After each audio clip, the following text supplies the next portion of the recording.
Buenos dias, buenos tardes, mga amigos, mga amigas, sa aking mga kumpanyeros at kumpanyeras. Magandang araw po sa inyong lahat. Ako po ang inyong lingkod, si Atty. Rene Bueno.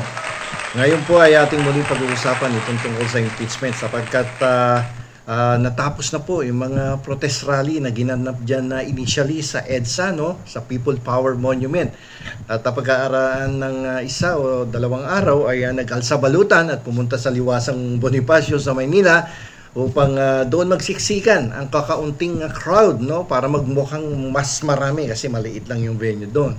So kaya nga lamang unfortunately, no, wala pa ding na-produce na malaking grupo ng mga magpoprotesta at sila-sila pa rin, no. Yung iba galing pa ng Batangas, no, at kahakot-hakot na truck or bus ang hinakot from Batangas upang umatin ng rally. Pamukhang hindi nga parali ng Iglesia ni Cristo, mukhang parali ng Iglesia ni Leviste ang nangyari dyan sa Liwasang Bonifacio at pati na din sa EDSA. Okay? So, bago natin umpisan to, alamin po natin, no, kung sino ang pwedeng i-impeach, no, para ma-refresh ang ating memory, although we have already discussed this matter, no, several months ago. At para lang ma-refresh tayo, no, dahil pag-uusapan natin muli, no, kapiraso lang naman, no, at i-discuss natin briefly. So ito pong impeachment na to, hindi po pwedeng gamitin sa kapitbahay mong maingay mag-videoke o sa jowa mong paulit-ulit na nagpapasaway, no. At dahil ayon po sa ating 1987 Philippine Constitution, in particular sa Article 11, Section 2, ang mga impeachable officers lamang ay ang Pangulo. Unang-una sa listahan niya sa Article 11, Section 2. Ang Pangulo ang unang-unang opisyal ng ating pamahalaan na pwedeng ma-impeach. Ito ay sinundan ng Vice-Presidente. Okay? Pagkatapos po ng Vice-Presidente, meron pa po mga sumusunod na impeachable officials.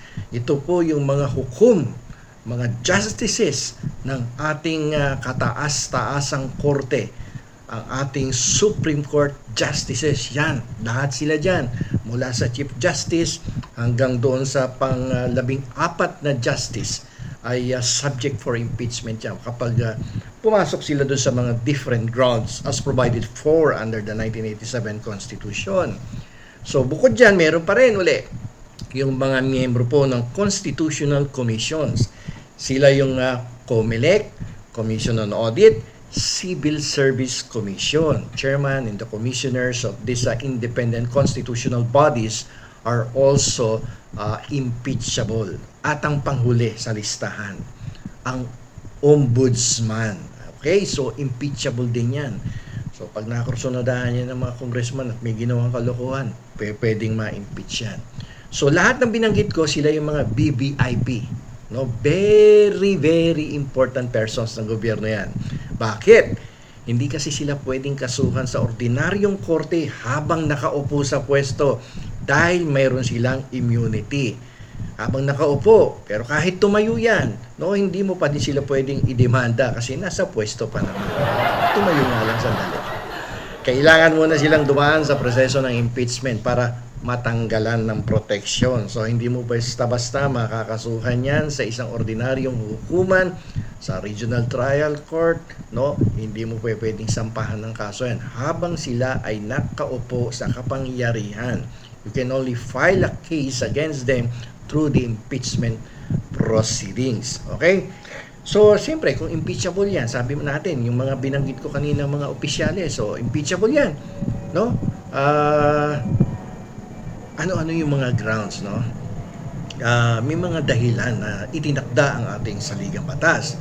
Hindi pwede yung dahil ayaw mo doon sa mukha ng isang impeachable official dahil maas ka dating sa'yo. Ikakasuhan mo na impeachment. Hindi yan pwede. Hindi yan pasok sa mabibigat na basihan o grounds na itinakda ng ating saligang batas. Ano ba yung mga grounds? Number 1, culpable violation of the Constitution. Ibig sabihin, sa Tagalog, yung sadyang paglabag sa saligang batas. Sinadya talaga, intentional, deliberate, no? Pangalawa, treason. Pero ito, nangyayari lang naman to kapag nagkakaroon ng giyera, no? Yung pagtataksil sa bayan. Pangatlo, bribery. Ito yung pangungurakot, pangungutong, yan yung mga bribery example. Susunod, graft and corruption. At isa pa, yung other high crimes, Ito yung mga mabibigat na krimen gaya ng murder, plunder. Yan. Yan ay mga kinukonsidera bilang mga other high crimes. At lastly, ito yung betrayal of public trust. Yung pagtatraidor mo sa tiwala ng bayan.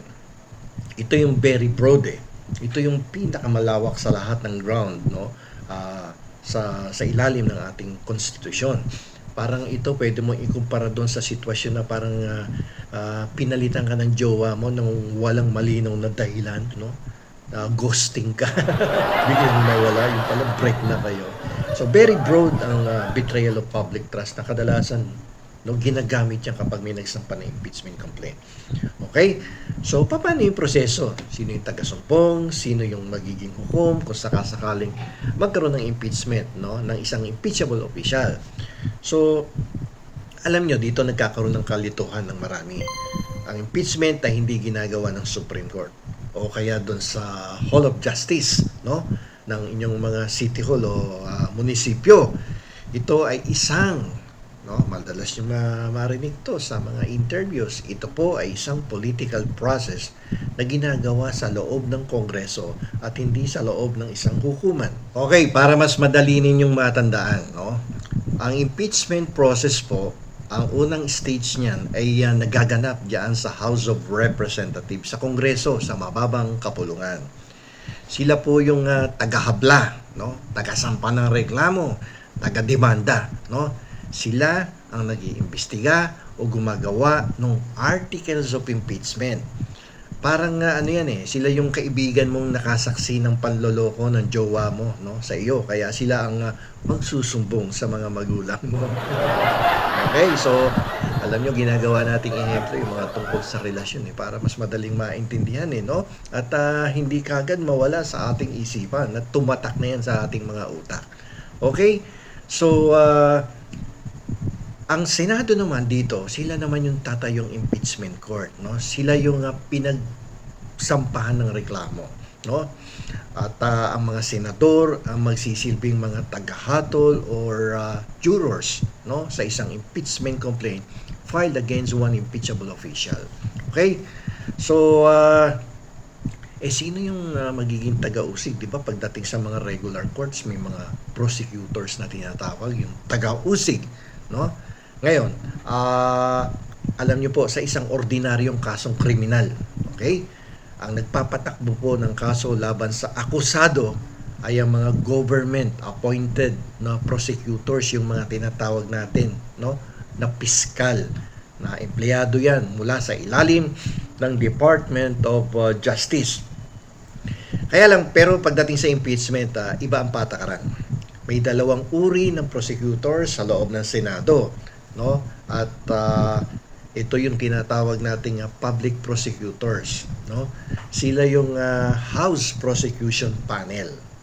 Sila ay mga mismong miyembro ng House of Representatives, mga kongresista, ang public prosecutors na ibinoto at itinalaga ng kanilang kapulungan. Okay? So, almost the same din naman pagdating sa kasong kriminal Ang sa kasong kriminal sa regular courts, may public prosecutor, siya yung piskal, At kung gusto mong mag-hire ng private lawyer, magkakaroon ng private prosecutors. But that private prosecutor will still be under the control and supervision of the public prosecutor. Di ba? So, ang gagawa ng mando at magkocontrol, magmamanage ng kaso, ang piskal pa rin kahit may private prosecutor ka ng dinesignate. Okay? So, dito, ano ang papel ng mga prosecutors? Sila po yung mga opisyal na mukha at tinig ng prosecution. Sila lang ang may original na karapatang humarap sa Senado, magbasa ng paratang, yung articles of impeachment, at magdesisyon kung ano yung mga ebidensyang ipipresenta o testigong ipapasok sa witness stand. Sila yan, kontrolado nila Under their control and supervision ang management of the case. Okay? Parang ano yan eh. Parang sila yung mga kaibigan mo may hawak ng screenshot ng mga resibo. Sila ang mga opisyal na haharap sa pamilya mo para ireklamo ang salarin. Okay? So, public prosecutors. Ano naman yung private prosecutors? Meron na ng public prosecutors. But ang dami-dami naman yun, sobra, no? Alam niyo po, sa totoo lang, parang itong mga private prosecutors, parang mga ghostwriters to no? Sila yung mga pribadong abogado na kinukuha ng mga original complainants yan, no? Yung mga private citizens o private group, no? Na nagsampa ng reklamo laban sa isang impeachable official. Okay? So ano naman ang papel nito as compared with the public prosecutors, yung mga kongresista? Okay, ganito yan. Dahil hindi naman lahat ng kongresista ay mga bihasang litigation lawyers o yung mga tinatawag nating mga experienced practicing lawyers, yung talagang yun na yung talagang ginagawa nila kadalasan umaharap sa korte, umahawak ng kaso, whether civil, criminal, corporate, or intellectual property cases yan. Sila yon yung mga private prosecutors, no? Sila yung nagsisilbing utak sa likuran ng laban. Sila ang nag-aayos, nagko-conduct ng legal research, nagdadraft ng motion, no, mga pleadings, at naghahanda ng ebidensya. Mas mabigat ang trabaho niya, pero palagi yan parang behind the scene palagi ang papel ng mga yan no? Okay? So, may rule dyan sa mga private prosecutors, bawal magsalita rule. Mga private prosecutors po ay hindi pwedeng direktang magsalita o mag-examine ng mga testigo sa harap ng Senado, sa impeachment court na walang pahintulot o pag-aproba ng House panel. Sabi ko nga sa inyo kanina, ang may direct control and supervision yung public prosecutors. Okay? Kung magsasalita man yung private prosecutors, ito ay dapat under the direct supervision and control pa rin ng mga kongresista. Okay? So, parang sa pag-ibig lang yan, no? Sila yung mga kaibigan mong nagdidikta sa'yo kung anong i-reply mo sa jowa mo habang nag-aaway kayo. Sila yung nag-iisip, pero ikaw pa rin ang dapat magsalita kapag kaharap mo na yung jowa mong nagdududa sa'yo na nabababae ka na. Parang may naalala tuloy ako during high school days no? Meron akong kaibigan na ganyan na hindi marunong magsulat, no? Guwapings naman, no? At may marami siyang nililigawan magaganda Minsan pag inaaway siya kasi nabibisto, may ibang pinopormahan. Tatawagin na ako niyan, Rene, gawa mo ko ng love letter, ikaw magsulat, tapos paliwanag mo sa akin. Ako naman, ililibre ko. No? Mas bata kasi ako doon Ililibre ko, tapos gagawa na ako ng love letter, tapos, ayan, sige, bigay mo yan. Pero i-memorize mo yung sasabihin. Ayun, so parang ganon. Ako yung private prosecutor, siya yung public prosecutor, binasa niya yung ebidensya o kaya yung justification ko, inabot niya doon sa kanyang jowa at para tuluyan ng magpasya kung guilty or not guilty itong kaibigan ko na mahiling mag-chicks kahit may jowa na siya. Ngayon puntahan po natin yung madalas itanong sa atin recently dito tungkol pa rin sa impeachment trial. Ang madalas na itanong sa akin is that attorney, sino ba dapat ang maging presiding officer dito sa impeachment trial that will start on Monday? Diba dapat abogado kasi itong Senate President natin ngayon na hindi naman abogado, si Win Gatchalian. So, sabi ko, umpisa natin doon sa presidente, vice presidente at yung mga justices kung sila yung may impeach. Okay? So, excuse me. Ganito yan. Kung ang nakasalang sa isang impeachment trial ay yung presidente, yung pinakamataas na pwesto sa ating gobyerno, ang uupo pong presiding officer dyan ay definitely ang Chief Justice of the Supreme Court. At yan po ay nakasulat sa ilalim ng Article 11 ng ating 1987 Constitution. Okay, so ulitin ko, kung ang nililitis ay ang presidente ng Pilipinas, ang magsisilbing presiding officer ay ang Chief Justice ng Korte Suprema at wala ng iba. So, Ang tanong diyan, sir, dapat ba maging lawyer ba 'yon? Siyempre lawyer kasi nga kaya nga hinugot yung presiding officer sa Korte Suprema ay dahil definitely lawyer yan. Kasi bago ka naman maging Chief Justice, kailangan mong naging abogado ka at nagkaroon ka ng hindi bababa sa 15 taong karanasan bilang isang practicing lawyer or litigation lawyer. Otherwise, hindi ka pwedeng Chief Justice. So definitely the answer is yes. No, if the subject of an impeachment complaint is the President of the Republic of the Philippines, then no, the presiding officer of the impeachment court must be the Chief Justice of the Supreme Court. So, nagtanong na naman yung isang follower natin, sir, bakit? No? Bakit daw yung presiding officer, yung Chief Justice? Siyempre, para maiwasan ng conflict of interest. Kung ang Senate President, no, na isang politiko, at pwedeng sumunod sa linya ng succession kung mabakante ang pwesto, ang magpapasya, kung Senate President ang magpapasya, baka maging bias ang takbo ng trial, no? Kaya nagpapadala ng neutral referee na bihasang abogado na may talagang hindi bababa sa 15 taong karanasan, no? So, yan po ang dahilan. Paano attorney kung ang nililitis sa ibang opisyal, katulad ng binanggit mo kanina, yung other impeachable officials ay include the Vice President, Supreme Court Justices, Ombudsman, the members of the Constitutional Commissions, no, etc. etc. Okay. So, ang panuntunan po dyan is that ang tatayo pong presiding officer ay ang Senate President. O sino mang senador, no, sino mang senador na iboboto ng kanyang mga kasamahan upang maging presiding officer, no? Senate President o kaya yung presiding officer. Okay? So, merong nagtanong kasi at ito yung naging usapin, no, nitong mga nakaraang araw, no, na dahil papalapit na nga yung impeachment trial. So kasi nga si Win Gatchalian ay hindi po isang abogado.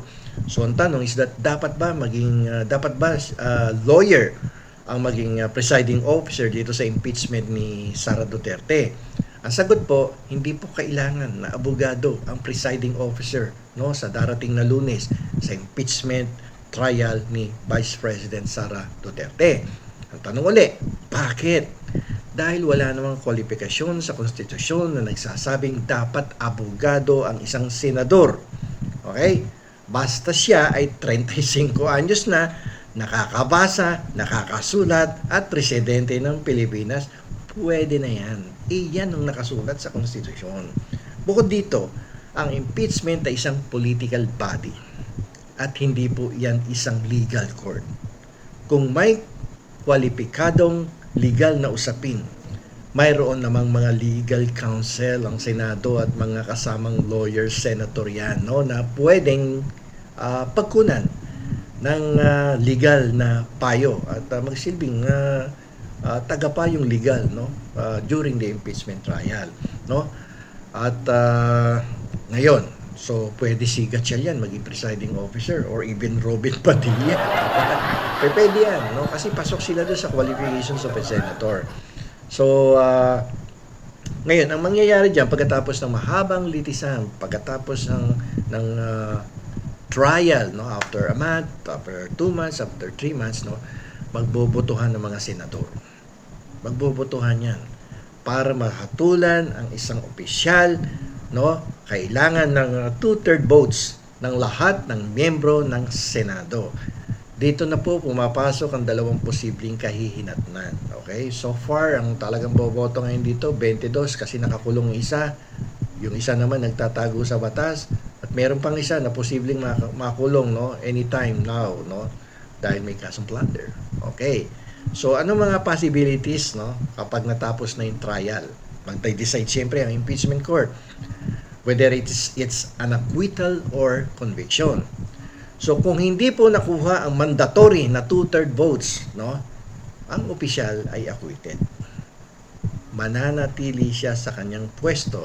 Hindi siya matatanggal na vice-presidente. Sa ilalim po ng ating konstitusyon, ligtas siya sa loob ng 1 taon, no, dahil sa one-year bar rule. Ibig sabihin, bawal maghain ng isa pang impeachment case laban sa parehong opisyal sa loob ng isang taon. So that is the first possibility, no? Acquittal. Paano kung na-pressure itong mga senador at sangkatutak na ebidensya pala ang iniharap laban sa vice presidente at walang kakawala-kawala, no? Isang track ng ebidensya. Siyempre, pressured lahat ang senador, whether pro or anti-Duterte yan, no? Magkakaroon ng conviction. Kung nakuha ang 2/3 votes, ang opisyal ay convicted. Ano magiging epekto? Tanggal sa pwesto. There will be a removal from office. Agad-agad. Forthwith. Remove from office. Okay? At ang masakit nito, hindi lang removal yan. There is another rule na sinasabi sa ating saligang batas na disqualification na humawak ng kahit anong posisyon sa gobyerno habang buhay ka pa. So, ibig sabihin kahit janitor, janitress, hindi ka na pwedeng magtrabaho sa gobyerno. Perpetual disqualification, no, na maghawak ng kahit anong posisyon. Okay? So, pagkatapos mong matanggal, no, pwede ka nang kasuhan. At sampahan nga ng kaso sa isang ordinaryong korte, sa regular court, sa regional trial courts para sa mga ginawa mong krimen. Nakasulat po yan sa Article 11, Section 3 ng 1987 Constitution. Ngayon, siyempre yung mga kakampi ng Vice President sasabihin, appealable yan, no? Impeachment court yan, meron pa tayong Korte Suprema. Andiyan dyan pa nga yung Court of Appeal. So, i-appeal lang yan, pwede yan. Okay? Pwede yan sa ordinaryong korte. Kasi sa ordinaryong korte, pag natalo ka, pwede kang umapila sa Court of Appeals. From the regional trial court, you can file your appeal, no, sa Court of Appeals. Pag natalo ka pa rin sa Court of Appeals, andyan pa ang Supreme Court. Pero sa impeachment, pwede mo bang gawin yan? Hindi. Kasi ang desisyon ng Senado, ang huling sayaw ng El Bimbo. Yan na ang huli. No? Final and executory na. Kaya nga sabi ko kanina, agad-agad tanggal ka sa pwesto. Ibig sabihin, walang apila yan. Ito po ay gaya ng nilinaw ng Supreme Court sa pamosong kaso ng Francisco versus House of Representatives na madalas nating i-discuss. Ang kapangyarihan ng impeachment ay eksklusibong ibinigay, exclusively, no, conferred, no, by the Constitution to Congress. Ang Korte Suprema ay nagpapatupad ng judicial restraint, no? Okay, meron tayong tinatawag na mind your own business rule. Hindi po pwedeng pakialaman ng Korte Suprema ang mismong desisyon or wisdom ng Senado. Bakit nila ginawang guilty or not guilty ang isang public official, and in this case, the Vice President.